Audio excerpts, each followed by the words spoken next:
messieurs, mes chers amis internautes, bonjour et bienvenue à l'église protestante évangélique Philadelphie. Ici votre bien-aimé, pasteur Célestin Zoga. Je suis toujours dans la joie de partager la parole de Dieu avec vous, mes chers amis internautes. Nous sommes toujours dans notre série de messages sur Proclamons la surabondance de la grâce de Dieu autour de nous. Et le titre de notre message d'aujourd'hui est Zaché, une vie transformée par la grâce de Dieu. Quels enseignements pour nous aujourd'hui, mes bien-aimés de le Seigneur? C'est la seule question à laquelle nous tenterons de répondre dans ce message, mes bien-aimés. Frères et sœurs, mes chers amis internautes, le message que nous voulons proclamer au travers de cette série est que la grâce de Dieu transforme une vie et sauve aussi une âme perdue, mes bien-aimés. C'est le cas de Zaché, un homme riche, un homme de mauvaise vie, est rejeté par sa société à cause de sa profession de collecteur d'impôts au profit de l'occupant romain en Israël à l'époque de Jésus. Mais touché par la grâce de Jésus, cet homme a changé de vie en décidant de donner la moitié de ses biens aux pauvres et de restituer 4 fois plus d'argent à tous ceux à qui il devait de l'argent. Waouh!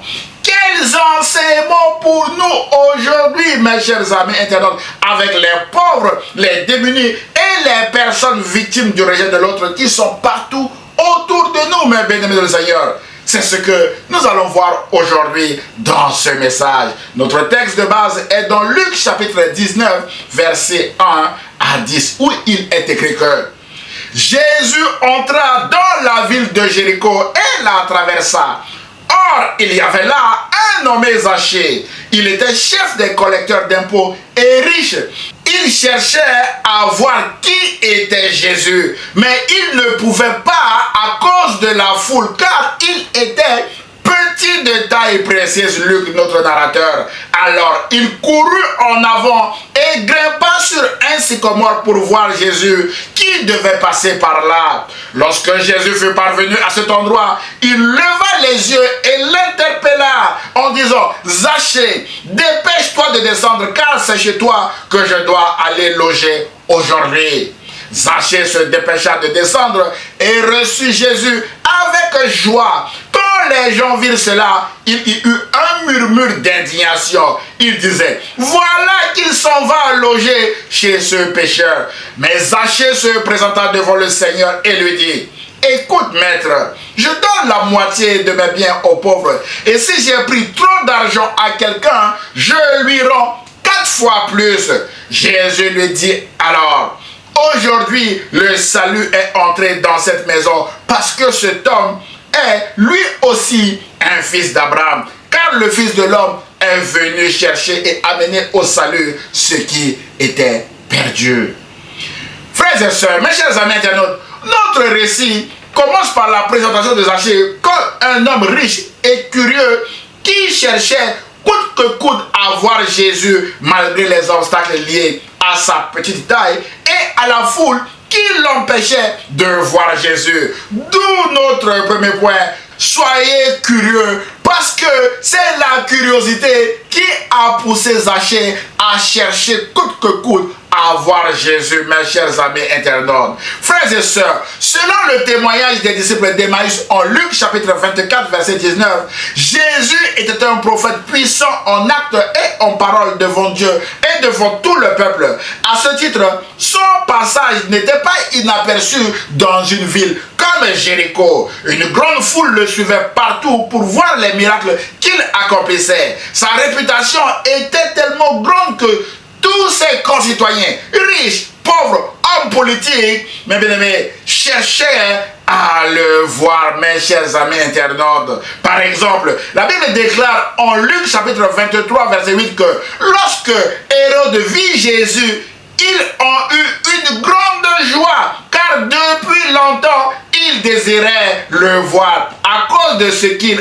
avaient entendu dire de lui. Et ils espéraient qu'il le ferait voir quelques miracles, mes chers amis internautes. Même des hommes politiques, frères et sœurs, riches, pauvres, cherchaient tous à voir Jésus, mes bien-aimés dans le Seigneur. Frères et sœurs, de la même manière, Zaché, un homme riche qui ne manquait de rien, voulait aussi voir Jésus. Mon frère, ma sœur, peut-être que vous êtes riche et suffisant, ayez aussi la curiosité de chercher à voir Jésus, mes bien-aimés. La curiosité a sauvé la vie à Zachée dans ce récit. C'est pourquoi ce message vous encourage à être curieux, à chercher aussi à voir Jésus. Votre curiosité vous sauvera aussi la vie, comme Zachée, mes bien-aimés, et aussi comme les premiers disciples de Jésus. Rappelez-vous que c'est par curiosité que les premiers disciples sont venus à Jésus et ils ont fait tout ce qu'ils ont fait au nom de Jésus, mes bien-aimés. La Bible déclare en Jean chapitre 1er, verset 35 à 41 que le lendemain, Jean le Baptiste était de nouveau là avec deux de ses disciples.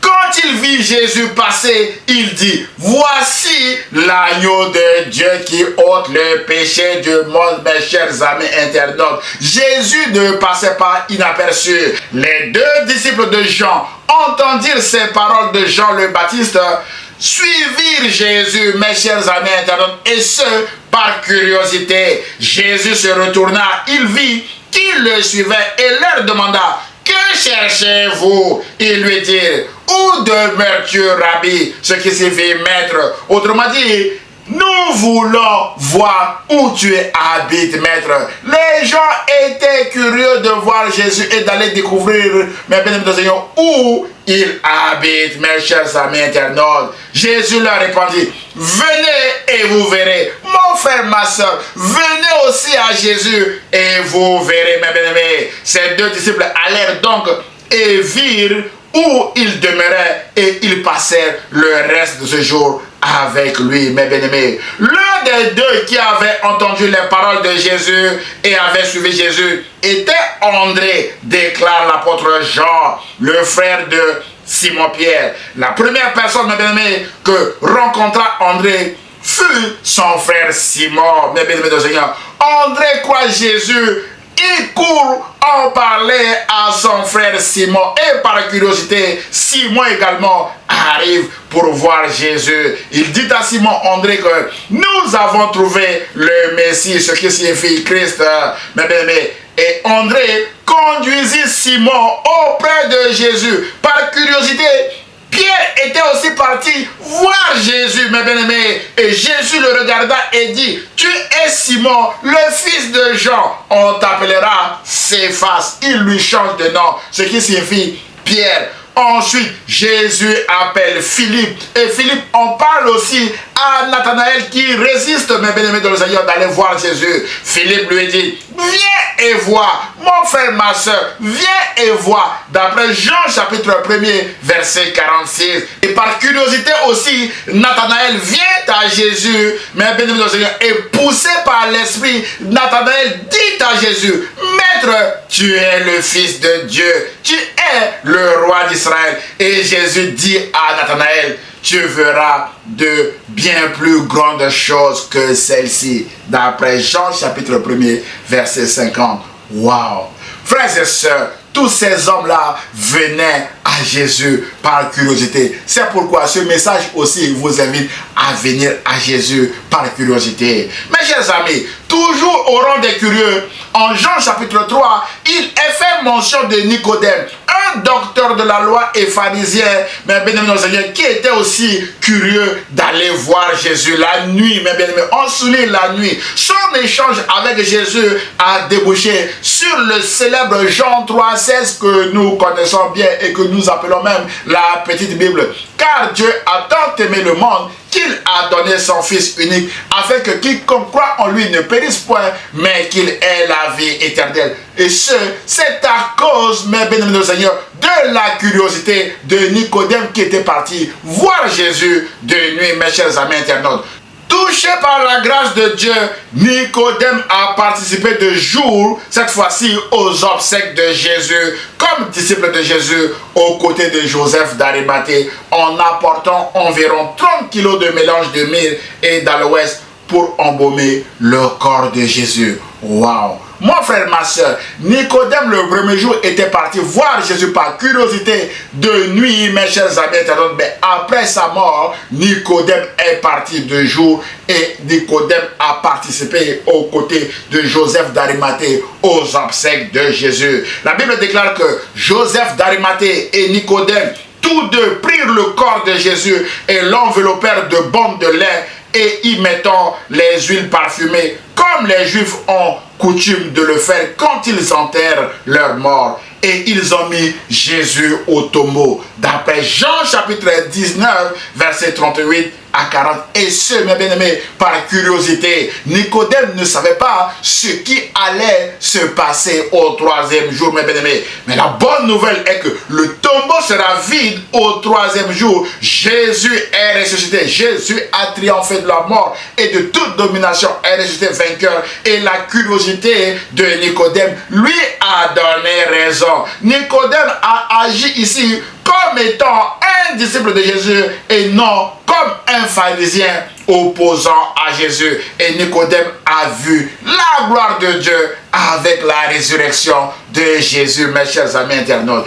Mon frère, ma soeur, soyez curieux comme ces disciples, comme ces hommes qui ont été curieux d'aller voir Jésus et ils ont vu la gloire de Dieu. Venez à Jésus et vous verrez de plus grandes choses. Ne faites pas comme Simon de Cyrène, un homme qui a porté la croix et qui n'a pas été curieux de rester pour voir la suite des événements de la croix. Le tremblement de terre, mes bien-aimés de le Seigneur, la confession de l'officier romain qui a crié que cet homme est véritablement le Fils de Dieu. Tout ça, mes bien-aimés de le Seigneur, Simon de Cyrène n'a pas été curieux de rester pour voir. Même le tremblement de terre ne l'a pas interpellé ce jour-là, mes bien-aimés de le Seigneur.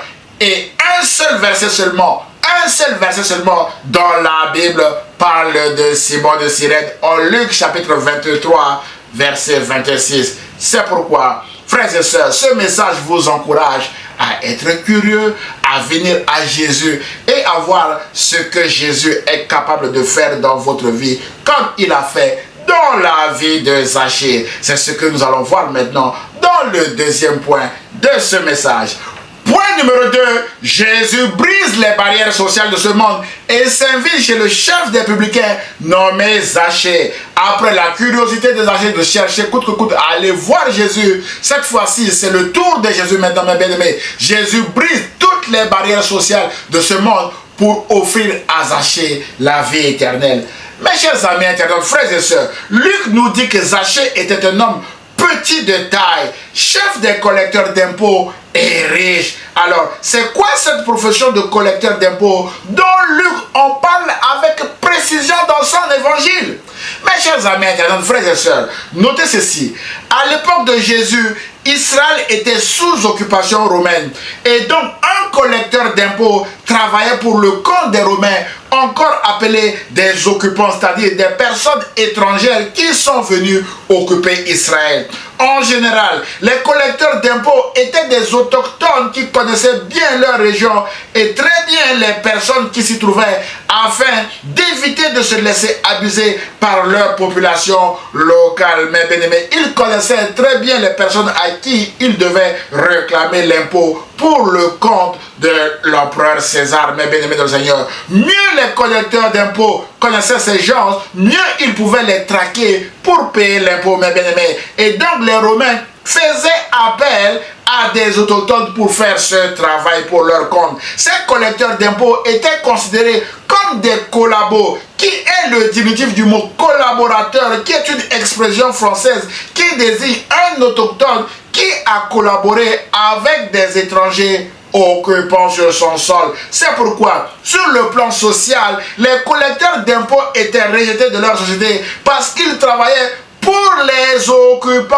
étrangers romains, mes bien-aimés de Seigneur. Frères et sœurs, les collecteurs d'impôts étaient aussi haïs de leur société à cause de leur abus d'extorsion de fonds et de malversation financière à leur profit, au détriment de leurs compatriotes. Autrement dit, les collecteurs d'impôts réclamaient plus d'argent que l'impôt dû à leurs concitoyens et ils s'enrichissaient sur le dos de leurs administrés avec le surplus. C'est pourquoi ils étaient riches mais rejetés par leurs concitoyens. Mes chers amis internautes, frères et sœurs, Zachée était quant à lui le chef des collecteurs d'impôts. Et donc Zachée était le responsable d'une région administrative étendue et avait plusieurs publicains ou collecteurs d'impôts sous ses ordres dans une ville particulièrement commerçante et prospère comme Jéricho. Aussi, mes bien-aimés, la Bible dit que Zachée était un homme riche. On pourrait même penser que Zachée a dû s'enrichir aussi à cause de cette profession de collecteur d'impôts. C'est pourquoi Zachée souffrait également de la haine de la population locale à l'égard de cette profession de collecteur d'impôts, mal vue par leurs concitoyens, mes chers amis internautes. Autrement dit, sur le plan moral, Zachée était aussi rejeté par sa société à l'instar des autres collecteurs d'impôts. Frères et sœurs, sur le plan spirituel maintenant, les collecteurs d'impôts étaient assimilés aux pécheurs notoires ou des gens de mauvaise vie. On le lit dans Matthieu chapitre 19, versets 10 à 12. Les collecteurs d'impôts étaient aussi assimilés aux païens. D'après Matthieu chapitre 18, versets 15 à 17. Ils étaient assimilés aux prostituées même en Matthieu chapitre 20, verset 31. Voilà le traitement que les contemporains de Jésus réservaient aux collecteurs d'impôts, dont Zachée était leur chef, mes bien-aimés dans le Seigneur. Mais la bonne nouvelle est que Jésus brise toutes les barrières sociales de ce monde et l'appelle par son nom, Zachée, Zachée, dépêche-toi de descendre de ce sycomore, car c'est chez toi que je dois aller loger aujourd'hui. Et ce, malgré les murmures d'indignation de la foule qui disait, voilà qu'il s'en va loger chez ce pécheur, mes bien-aimés. Alors, quels enseignements pour nous aujourd'hui, mes bien-aimés? Frères et sœurs, mes chers amis internautes, nous vivons actuellement dans un monde où il y a encore des barrières sociales partout, avec la présence de plus en plus nombreuse des démunis, des pauvres, des riches, des gens de mauvaise vie, des gens de bonne vie, des étrangers, des autochtones et autres. Et la question est, mes bien-aimés, quel est votre regard sur ceux qui ne sont pas de la même classe sociale que vous, mes bien-aimés de le Seigneur? Notez que Jésus ne supportait pas le rejet de l'autre sous quelque forme que ce soit, parce que son amour extravagant transcende toutes les barrières sociales de ce monde. Rappelez-vous, mes bien-aimés de le Seigneur, de la parabole, frères et sœurs, de Jésus. Deux hommes montèrent au temple pour prier ensemble. L'un était pharisien et l'autre était le collecteur d'impôts. Mes bien-aimés de le Seigneur, le pharisien se disait, se tapait la poitrine, waouh, qu'il était meilleur, mes bien-aimés de le Seigneur, alors que, mes bien-aimés, le collecteur d'impôts n'osait même pas lever les yeux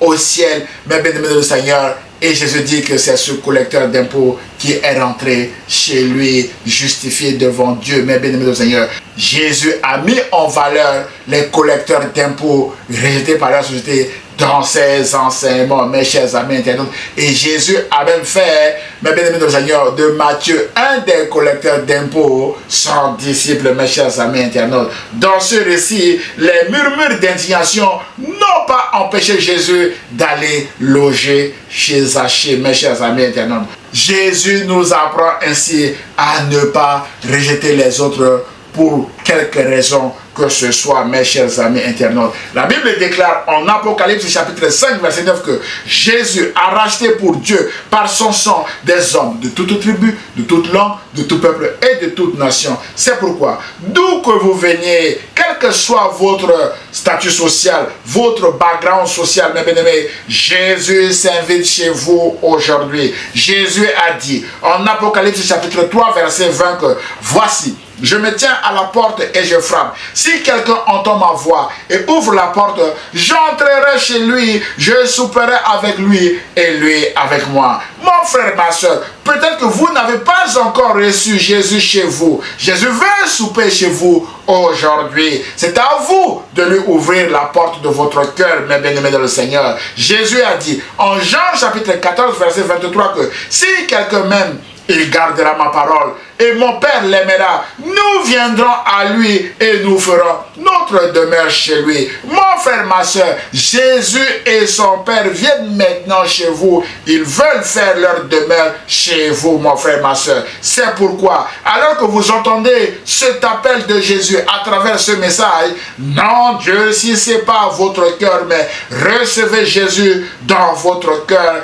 Et vous ne serez plus la même personne parce que Jésus transformera votre vie et Jésus vous offrira aussi la vie éternelle parce que vous êtes aussi fils ou fille d'Abraham. Frères et sœurs, cette vie éternelle avec la surabondance de la grâce de Dieu commence ici, aujourd'hui même, et se terminera dans l'éternité. C'est pourquoi, si vous acceptez Jésus aujourd'hui, mon frère, ma soeur, Jésus entre maintenant chez vous, mes bien-aimés, et Jésus demeurera avec vous, et vous demeurerez également avec lui pour l'éternité, mes chers amis internautes. Voilà la bonne nouvelle de la grâce de Dieu en Jésus-Christ. Tout est gratuit dans cette grâce parce que Jésus a tout payé avec son sang à la croix. Mes bien-aimés Seigneur. Mon frère, ma soeur, si vous venez d'accepter Jésus-Christ comme votre Seigneur et Sauveur, je vous dis bravo. Et maintenant, vous avez besoin de ces quelques conseils pour continuer à avancer et persévérer dans votre nouvelle vie avec Jésus-Christ, mes chers amis internautes. C'est ce que nous allons voir maintenant dans le troisième et dernier point de ce message.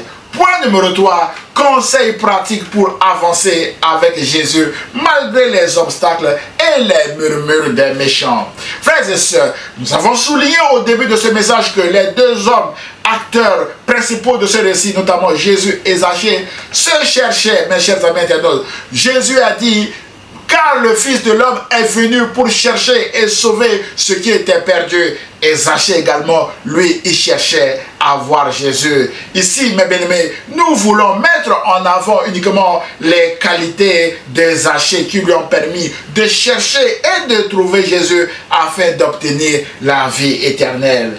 Frères et sœurs, mes chers amis internautes, tout d'abord, nous voulons souligner que Zachée était un homme intelligent, mes bien-aimés. Zachée était un homme intelligent parce qu'il cherchait, mes bien-aimés, à voir Jésus. Il cherchait Dieu, mes bien-aimés. Le psalmiste déclare que l'insensé dit en son cœur: il n'y a point de Dieu. Du haut du ciel, l'Éternel observe les hommes pour voir s'il y en a un qui est intelligent, qui cherche Dieu. Waouh! D'après le Psaume 14, versets 1 à 2, un homme intelligent est un homme qui cherche Dieu, mes chers amis internautes. Mon frère, ma soeur, aujourd'hui, un homme intelligent est un homme qui a beaucoup de diplômes. Un homme intelligent est un homme qui sait résoudre des concepts compliqués, mes chers amis internautes. Mais la bonne nouvelle est que la Bible dit qu'un homme intelligent est un homme qui cherche Dieu, mes chers amis internautes. C'est pourquoi notre premier conseil dans ce message est: soyez intelligents. Cherchez Jésus, mes bien-aimés, et vous témoignerez de sa grandeur comme Zachée. Rappelez-vous que Zachée était un homme riche, mais il lui moquait Jésus et il a été rejeté par sa société. Mais la bonne nouvelle est que Jésus a fait de Zachée un homme intègre et sociable qui pourvoit aux besoins des pauvres dans sa société en leur donnant la moitié de ses biens et aussi en restituant à ses concitoyens tout ce qui leur avait pris, mes bien-aimés de Seigneur, et ce, en le multipliant par 4. Zachée devient un riche sensé, contrairement à l'homme riche insensé que Jésus décrit dans sa parabole du riche insensé, comme un homme qui se suffisait à lui-même, mais qui a été emporté brutalement par la mort dans son arrogance, laissant sa richesse sur cette terre, mes bien-aimés. Personne n'emportera sa valise d'argent, personne n'emportera ses biens matériels avec lui, mes chers amis internautes. C'est pourquoi Jésus a dit: attention, gardez-vous de tout amour de richesse, car la vie d'un homme ne dépend pas de ses biens, même s'il est très riche. Waouh, mes bien-aimés. Sous-entendu, la vie d'un homme dépend de Dieu et de Dieu seul. Alors, cherchez et trouvez Jésus et vous vivrez, mes chers amis internautes. La Bible déclare que si vous me cherchez de tout votre cœur, je me laisserai trouver par vous, dit l'Éternel. D'après Jérémie chapitre 29, verset 13 à 14. Alors, cherchez Jésus et vous le trouverez. Rappelez-vous que vous le trouverez facilement dans sa parole si vous l'ouvrez. Vous le trouverez facilement dans une église ou dans une réunion de prière avec des frères et sœurs. Car là où 2 ou 3 sont assemblés en son nom, il est au milieu d'eux. D'après Matthieu chapitre 18, verset 20.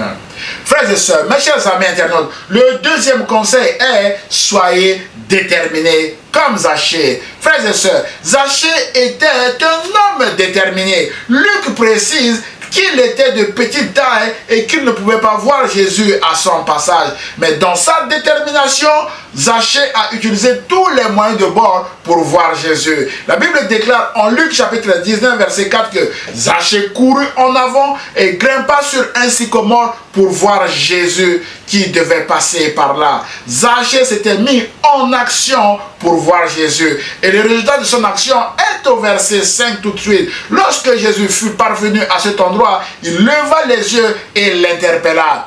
Zachée, Zachée, dépêche-toi de descendre car c'est chez toi que je dois aller loger aujourd'hui. Jésus appelle Zachée par son nom comme si Jésus et Zachée se connaissaient avant, mes bien-aimés. Et ce, parce que Zachée a bravé tous les obstacles devant lui pour voir Jésus et être vu par Jésus. Ce qui nous encourage également, mes bien-aimés de Seigneur, à persévérer dans nos obstacles, à persévérer, mes bien-aimés de Seigneur, lorsque nous marchons avec Jésus. Mon frère, ma soeur, soyez déterminés aussi comme Zachée. Au sujet de la détermination et de la persévérance, l'apôtre Paul dit aux Romains que ayez du zèle et non de la paresse. Soyez fervents d'esprit. Servez le Seigneur. Réjouissez-vous en espérance. Soyez patients dans l'affliction. Persévérer dans la prière. Mon frère, ma soeur, nous devons persévérer dans la prière, mes chers amis internautes, et aussi dans la lecture de la parole, parce que sa parole est la vérité et sa parole ne ment jamais. Et c'est sa parole qui nous donne cette espérance, mes bien-aimés. Frères et sœurs, la détermination est une qualité qui vous permettra de persévérer malgré les obstacles qui vous empêchera de voir Jésus. C'est pourquoi vous devez persévérer, frères et sœurs, jusqu'à obtenir ce que votre cœur désire auprès de Jésus. Le troisième conseil, mes chers amis internautes, est soyez obéissants comme Zachée. Zachée était un homme obéissant parce qu'il obéissait à la lettre aux instructions de Jésus. Suite à l'appel de Jésus, Zachée se dépêcha de descendre à l'appel de Jésus, mes chers amis internautes. Frères et sœurs, c'est l'obéissance et l'obéissance seule qui mène à la maison de Dieu. Et la clé de voûte du salut de Zachée dans ce récit est son obéissance tout simplement à Christ. Alors, soyons obéissants à Christ comme Christ lui-même l'a été à Dieu, mes chers amis internautes. Le quatrième conseil est, mes bien-aimés du Seigneur, soyez libres parce que Jésus est mort pour que vous soyez libres. Mes chers amis internautes, frères et sœurs, malgré sa mauvaise réputation, Zachée n'était pas prisonnier du regard des autres ni de leurs murmures. La Bible déclare au verset 7 et suivant que quand les gens virent cela, il y eut un murmure d'indignation. Ils disaient, voilà qu'il s'en va loger chez ce pécheur. Mais Zachée se présenta devant le Seigneur. Zachée a bravé ces murmures d'indignation pour se présenter devant Jésus et recevoir Jésus avec joie chez lui. Mon frère et ma soeur, peut-être que les gens autour de vous vous considèrent comme quelqu'un de mauvaise vie et murmurent avec indignation à votre passage dans votre famille, dans votre lieu de travail, dans votre quartier et même malheureusement dans votre église. Parce que dans l'église également, mes bien-aimés de Seigneur, il y en a parfois qui se croient plus saints que les autres, mes chers amis internautes. Ne laissez pas leur murmure ou leur regard vous détruire. Jésus a dit, tu connaîtras la vérité et la vérité te rendra libre. D'après Jean chapitre 8, verset 32. Et Jésus lui-même frères et sœurs, est la vérité. Rappelez-vous que Zachée a avancé avec Jésus malgré les murmures d'indignation et Jésus a transformé sa vie. C'est pourquoi continuez d'avancer avec Jésus malgré les agissements des méchants et vous verrez la gloire de Dieu s'accomplir dans votre vie. Mes chers amis, internautes, frères et sœurs, le cinquième et dernier conseil que nous voulons évoquer dans ce message est servez Jésus avec joie. D'après le psaume 100 verset 2 qui dit que servez l'Éternel avec joie parce que Jésus n'est pas injuste pour oublier votre service. Dans notre récit d'aujourd'hui, Zachée a reçu Jésus chez lui avec joie. Contrairement au jeune homme riche qui était triste parce que Jésus lui avait demandé de vendre tout ce qu'il avait, de le distribuer aux pauvres et de le suivre. D'après Luc chapitre 18 verset 18 à 30, Zachée quant à lui avait la joie d'accueillir Jésus chez lui et de prendre tout seul la décision de donner la moitié de ses biens aux pauvres. Et s'il a pris trop d'argent à quelqu'un, il lui rend 4 fois plus. Waouh! Quelle joie de recevoir la bonne nouvelle chez lui, mes bien-aimés de le Seigneur. C'est la repentance. Zachée change de vie. Zachée change de direction au passage de Jésus chez lui, mes bien-aimés. Zachée devient un homme sociable qui donne la moitié de ses biens aux pauvres. Zachée devient aussi un homme intègre dans sa profession avec son engagement de restituer à autrui ce qui lui a indûment pris en le multipliant par 4 et ce parce qu'il a ouvert son cœur et a reçu Jésus chez lui avec joie, mes bien-aimés. C'est pourquoi recevons Jésus avec joie dans nos cœurs. Jésus a offert le salut à Zachée en déclarant au verset 9 que aujourd'hui le salut est entré dans cette maison parce que cet homme, Zachée, lui aussi est un fils d'Abraham. Voilà la conclusion. Voilà la véritable transformation de cet homme qui est souligné par Jésus à la fin de ce message, mes chers amis internautes. Et j'ose espérer que ce message également vise à vous aider également à être transformé comme Zachée si vous ouvrez votre cœur et que vous recevez Jésus-Christ comme votre Seigneur et votre Sauveur. En conclusion de notre message, frères et sœurs, l'évangile de Jésus transforme des vies. Autrement dit, quand Jésus entre dans une maison, le salut par grâce y entre aussi et les vies sont transformées. C'est pourquoi, mon frère, ma soeur, peut-être que vous n'avez pas encore laissé Jésus entrer chez vous pour vous donner la vie éternelle et vous transformer. Ce message vous encourage à ouvrir vos cœurs maintenant et à recevoir Jésus avec joie comme Zachée l'a fait. C'est alors que vous verrez la gloire de Dieu s'accomplir dans tous les domaines de votre vie. Frères et sœurs, nous avons également évoqué plusieurs conseils dans ce message. Ne vous inquiétez pas si leur application est difficile. Rappelez-vous de ce que Jésus a dit. Jésus a dit, sans moi, vous ne pouvez rien faire. D'après Jean chapitre 15, verset 5. Et c'est Jésus qui vous donnera la force. C'est Jésus qui vous aidera à mettre en application tous ces conseils que nous venons de voir dans ce message. Je vous espère que ce message vous a fait du bien. Alors, aimez-le, commentez-le et partagez-le également à vos proches, mes chers amis internautes. Prions le Seigneur. Seigneur Jésus, je prie afin que tu aides mon frère ou ma soeur qui vient d'écouter ce message à le mettre en application et à vivre selon cette parole afin que sa vie également soit transformée comme la vie de Zachée et que mon frère ou ma soeur puisse aussi recevoir la vie éternelle. Je prie au nom de Jésus et l'Église protestante évangélique Philadelphie répond Amen. Frères et sœurs, mes chers amis internautes, si vous avez été bénis par ce message, merci de le liker et de le partager à vos proches afin de les bénir aussi. Pour nous connaître, merci de visiter notre site internet Église Philadelphie 78500.com. Vous pouvez nous envoyer via ce site vos sujets de prière, mais bien aimé Seigneur, à Église Philadelphie 78500@gmail.com. Vous avez tous les liens en bas de cette vidéo pour nous soutenir et aussi pour nous contacter, mes chers amis internautes. Nous aurons le plaisir de vous répondre et surtout de prier pour vous. N'hésitez pas de vous abonner à notre chaîne YouTube ou à notre page Facebook afin de recevoir des alertes sur nos prochains messages. À dimanche prochain à 10 h sur la page Facebook ou sur la chaîne YouTube de l'Église protestante évangélique Philadelphie. Et ce, si Dieu le veut. À très bientôt mes chers amis internautes. Au revoir.